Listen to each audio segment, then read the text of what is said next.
I want to tell you a story about my years working at a state higher education commission.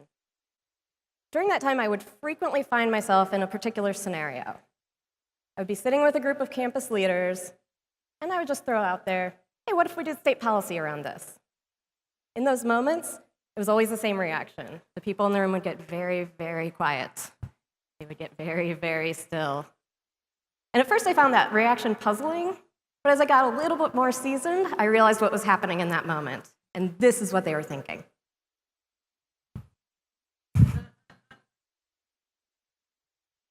So we know where that reaction comes from. We understand why there's anxiety around policy, because a lot of that's probably coming from you in the room having bad experience with policy. So perhaps there was a policy that fell out of the sky and sort of caught you off guard. There may have been a policy that was written in such a way that it was impossible to implement. And probably worst case scenario, a policy that tells you to do the thing you're actually already doing, but in just different enough of a way that you have to start from scratch. So at Complete College America, we've always been committed to the scaling power of policy. But based on what we've learned over the years, we are going to get much more assertive about smart policy and much more insistent on smart policy. So smart policy is evidence-based. It is pursued in a venue that makes sense for the context of the state or region and for the governance structure of that state or region. It has to be developed transparently with stakeholders, and it must be crafted with implementation in mind. So speaking of implementation, my colleague Bruce is a leading expert in the right way to do implementation. Thanks, Sarah. For too long, scaling effective practice has been the white whale of higher education, right? How many conversations have you been in when we talk about how do we get these effective practices to scale? It's elusive. It's this, we're constantly searching for it, and we're never able to capture it, right? That's what we started at Complete College America thinking about. How are we able not only to see reforms implemented, but done so at scale? And the first thing I think we learned from that is looking at the structural challenges that we face in higher education. And we put some terms, we put data behind them. Things like the problems around time, choice, and structure, and the data that revealed that it takes too long for students to complete college credentials, or that those who start those programs rarely get there because of the challenges along the way in terms of managing proper choices and getting the right structure that they need. We've surfaced terms like student attrition, the fact that students who enter prerequisite remediation never find their way to college-level courses, not because they're not capable of the work, because just life gets in the way and they fall out along the way. So our first step was indeed to look at the evidence and understand the systemic challenges. And indeed, when we've seen that people have tackled those challenges, they've begun to see impressive results, and not just impressive results in isolation, but at scale. But when we know that just simply identifying the problem and understanding the challenge and the structural problem that we need to solve is not enough, we need to get to work and find out the ways to actually implement that at the state level, but more importantly at the campus level, by working closely with faculty and staff on how to make that happen. And we've learned a lot about that as well over the last few years, but we've learned it from you. By engaging in this work, working closely with you on implementing these strategies, we've learned a lot of things. We've learned, for example, from Tennessee, how the power of driving to results by looking at your evidence. Tennessee spent a tremendous amount of effort on developmental education, only to look at their data and realize there was a better way when they identified co-requisite remediation. They were not deterred because of all the effort they'd spent before saying, people are too tired, we got to give them a break. No, they plowed ahead. They committed it to it because they had the evidence. In West Virginia, they were very clear. Their data was unacceptable when it came to the success rates of remedial education students. So what did they do instead? They made a commitment among their institutions to set a goal to scale co-requisite, to circle the calendar. Very important in terms of what we've learned in terms of scale. Setting a goal, setting a timeline for that scale to happen. We learned from places like Indiana the importance of getting started and building and improving that work as you go. Don't build the perfect beast, just get the reform started. And when you do that, you can actually get people engaged in reforming and improving and getting the results that you want. And as a result of all of those efforts and many others like it across the country, we've seen all kinds of effectiveness in terms of scaling results. And so that is why CCA has now become very clearly an implementation organization. And we've been lucky to work with several folks that have been able to do that with us, and we're going to talk to a couple of them right now. So if they could ask them to come up and meet us, we have Representative Helen Giddings and Dr. Paula Short.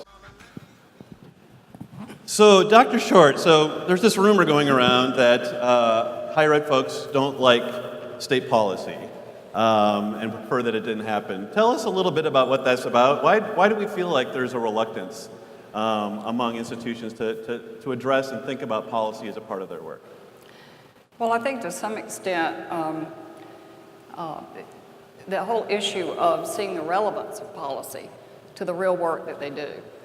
It's hard work in higher ed. Our faculty do the bulk of our work.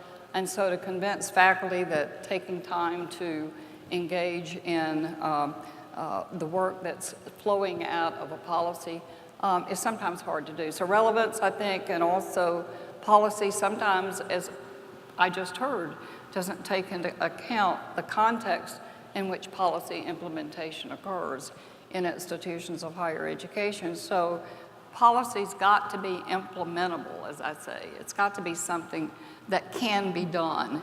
And so lots of times policy developed to push a change doesn't have that component to it. And I think it all boils down to communication, making sure the implementers and the policymakers have conversations about all of that in that policy development process. And I think it would lend greater relevance and credibility to policy for institutions of higher education. So I recall we were working together in Tennessee many years ago, and there was this organization that came down the road called Complete College America, and they were working with the governor's office on passing a bill called the Complete College Tennessee Act. And I remember working with you at that time, and that was sort of, an interesting development. But I remember very distinctly that you sort of went with the flow with it. You figured out a way to make it work for you. Tell us a little bit about how you responded to that legislation and helped that support the work that you were already doing. Well, we were already working with redesigning remedial education. We were working with creating transfer pathways, a lot of the things that were part of the completion agenda in Tennessee. But it's always worked. And so the policy, the Complete College Tennessee Act, actually gave us the policy lever to really push it across the finish line. Because I don't know how many times I would say, well, now look, it's law, we need to work on this. But it was good policy. So it had a lot of credibility, and it was designed to accomplish the things that we were working on in the institution. So we actually embedded it into our strategic plan. And so it all came together and created a very powerful force to make change happen. Helen, the first time I came out to Austin to visit you to sort of speak to the prerequisite bill that you passed, you had in your office a data almanac, and every time I've seen you since, you've had that at least within arm's reach, and I'm not at all surprised to see you brought it up with you on the stage today. So talk about the data almanac and how that plays into your work and why it's so important to you. Well, let me begin by saying my highest priority in the legislature is making sure that every young person can reach their maximum potential. In many cases, reaching your maximum potential means graduating from college. Not in every case, but in almost every case. And I serve on the Appropriations Committee. There are 5 of us. I serve as vice chair of the Education Committee on Appropriations. And in effect, we pretty much decide where the money is going to go in education, higher education in Texas. So I have the opportunity to interact very closely and very frequently with all the college presidents. What we decided in Texas is that we needed to have 60% of the young people between the ages of 25 and 34 to graduate from college by 2030. So the Higher Education Coordinating Board, in order to help us reach our goals, put together this almanac, and it is online, but I keep my hard copy with me every time. So every time a president comes before me to talk about their needs at their institutions, I pull out my almanac, because just almost any question that you could ask me about any institution in the state of Texas today, I could answer that question. And let me just tell you, the things that I found that were most disturbing in terms of barriers to college completion were student debt, developmental education, the number of hours that students attempt in order to get a 120-hour degree. And so this almanac has been, I think, very, very useful to me and to others. So that's where we've got the data. We know what the problems are. The question for me became, as we set out on what we could do about developmental ed in particular, is exactly how we go about approaching this issue and making the changes that we needed to make in order to improve the outcomes. So where did you start on that? So you identified the problem using the data. How did you find the solution? Who did you talk to? Where did it come from? Well, David Fagan is with me today. He's my legislative director, and I first charged David with doing all the research. And as a matter of fact, it was David who put us in touch with Complete College America. But then the next thing I did was to reach out to one of my fellow legislators that I knew that was also concerned, because Tom mentioned that too often this has become a partisan issue. Well, I reached out to James White. James White is a Republican from rural East Texas. I'm a Democrat from urban Dallas, and we both had the same concerns. The next thing I did was to bring together educators from all over our state, college presidents, provosts, professors, and the Texas Higher Education Coordinating Board.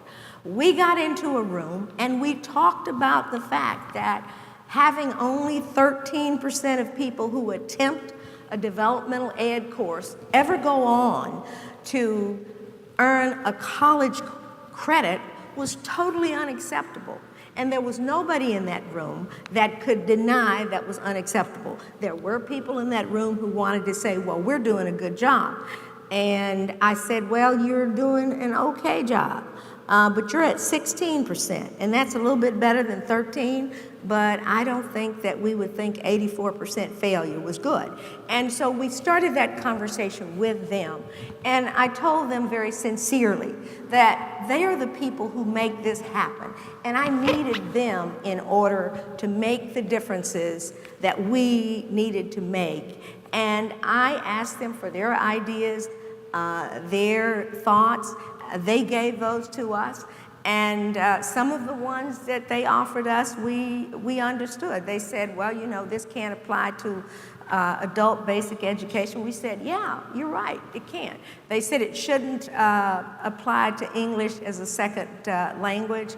And we said, yeah, okay, we accept that. And as they left the room, I asked each one of them to continue to think about this in the next few days, and then to send me their recommendations, their ideas on how to improve developmental ed. But I did leave them with the notion, please be advised, this is going to happen in Texas this year. Thank you.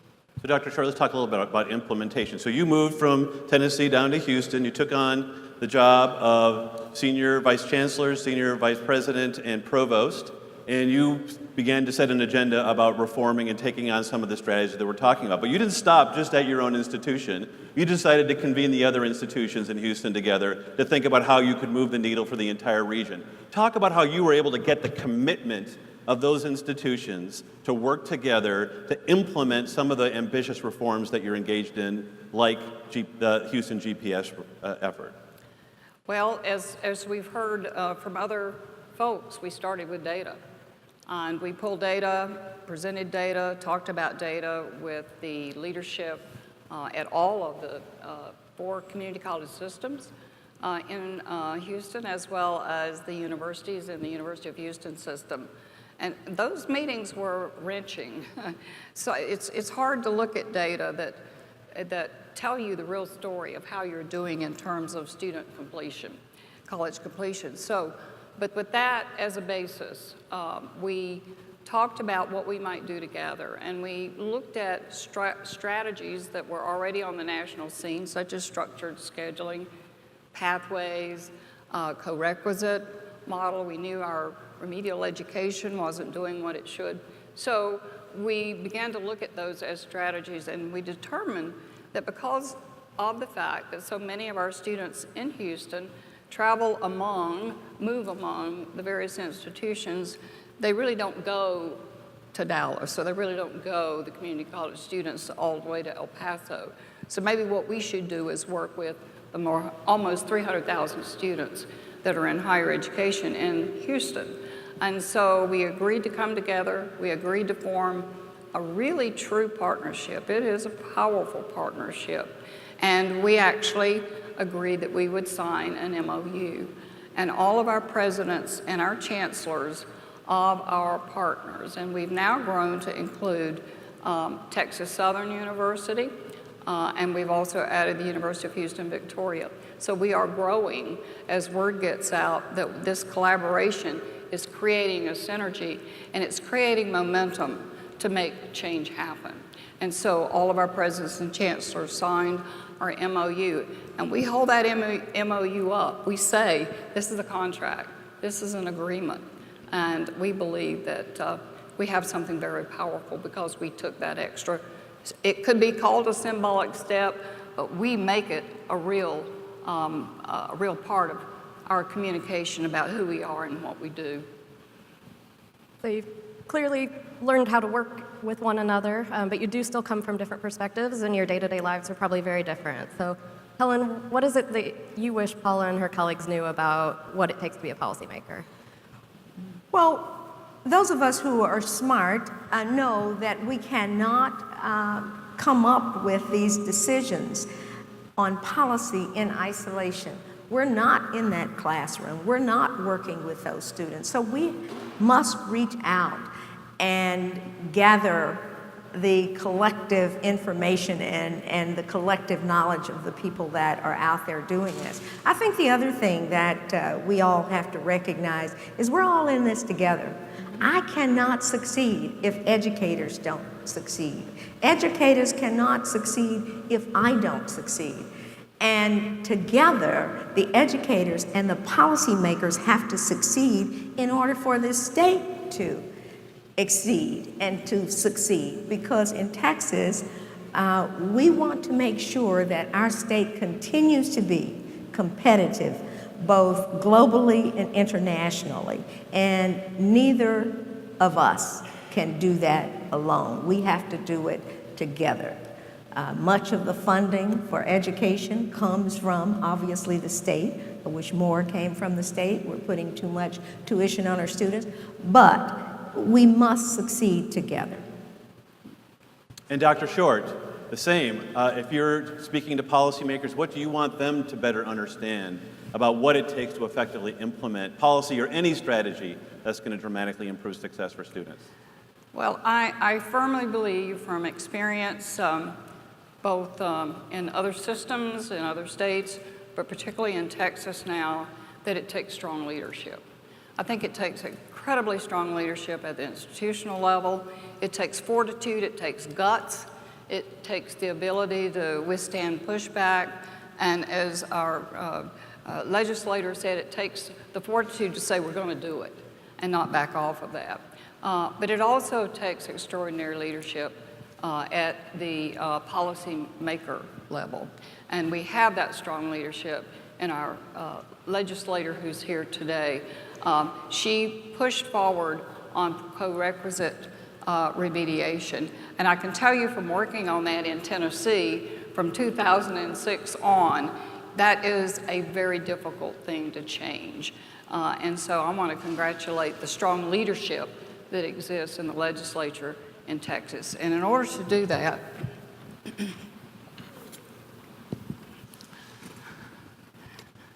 you may not know that when Houston GPS met for our momentum meeting, Tom, I was going to cover, but anyway, Tom dubbed me Wonder Woman because I was leading Houston GPS, of course, along with the team and everyone else working on it.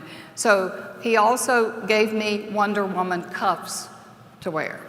And so today I want to present to you Wonder Woman cuffs to show that it takes strong leadership at the policy level in our legislature. So these are your Wonder Woman. Thank you so much, Dr. Short.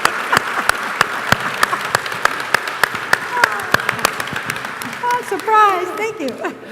Thank you, Dr. Short, and thank you, Wonder Woman. Yeah.